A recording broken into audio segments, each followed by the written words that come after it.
Hello, in front of me I have MOBVOI TicWatch C2 Plus, and I'm gonna show you how to check the serial number on this watch. First, we need to wake up the screen on our watch. We can do it by pressing the upper or the lower button. Once you wake up the screen, press the upper button again to open the menu. Then scroll through the menu, find the settings icon, and once you find it, tap on it to enter the settings. In settings, scroll down, find the system option and select it. Then scroll down and find the option called About and then tap on it. And here find the serial number, and under the serial number you will see a bunch of numbers and letters, and this is the serial number of our device. And once you're done checking, you can press the upper button to go back to watch face.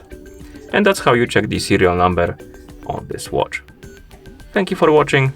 If you found this video helpful, please consider subscribing to our channel and leaving the like on the video.